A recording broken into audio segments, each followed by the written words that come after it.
Personnellement, les icônes m'ont beaucoup aidé à découvrir le sens de la croix. Et comme on dit qu'une icône ne se comprend qu'avec d'autres icônes, alors j'ai apporté 3 icônes pour partager avec vous comment j'ai découvert ce sens de la croix. Alors la première icône, c'est l'icône de la Nativité, et on voit que Dieu vient s'installer dans une caverne. Il vient s'installer dans un endroit fermé. Hein? Dans chacun de nous, nous avons de ces endroits où il y a de la noirceur, où on n'arrive pas à sortir de ce qui nous embourbe dans la vie et à trouver la vie heureuse. Alors Dieu vient s'installer justement dans cet endroit qui est sombre, dans cet endroit de nos vies où il n'y a pas de lumière. La deuxième icône que je voudrais vous présenter, c'est l'icône de la crucifixion. Alors, la crucifixion, c'est là qu'on voit vraiment le rôle de la croix. Alors, dans la première icône, nous avions une grotte complètement fermée.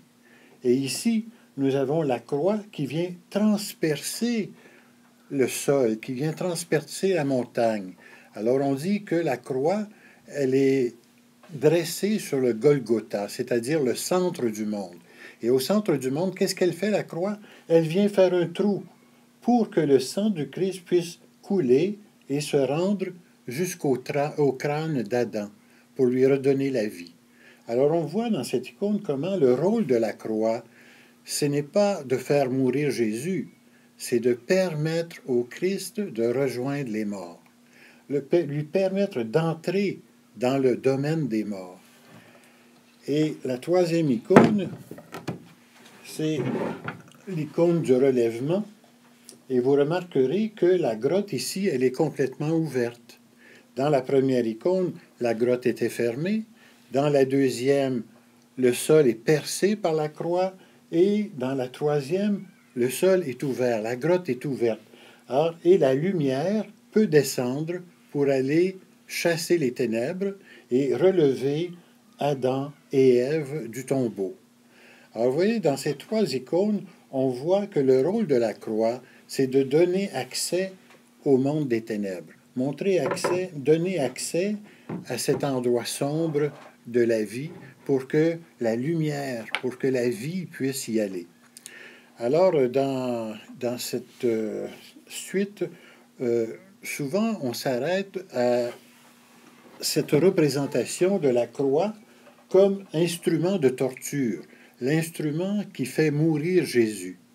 Mais puisque la croix est en fait l'instrument qui permet d'accéder à la vie en plénitude, qui permet à la lumière de venir détruire les ténèbres, elle n'est pas qu'un instrument de mort, elle est un instrument de vie. Et comme elle est un instrument de vie, eh bien c'est pourquoi on va créer ce qu'on appelle la croix glorieuse. C'est-à-dire la croix qui ne montre pas qu'elle est un instrument de mort, mais qui montre qu'elle est un instrument de vie. Alors, pour montrer qu'elle est un instrument de vie, on va mettre, par exemple, des bourgeons au bout des bras de la croix pour montrer qu'il y a de la vie qui va naître de cette mort du Christ. Et puis, ensuite, on va sculpter, on va faire des croix où la lumière va passer au travers. Et c'est toute la tradition des croix orientales qui sont des croix non pas comme instruments de mort, mais des croix qui sont instruments de vie. Et c'est pourquoi ce sont des croix glorieuses.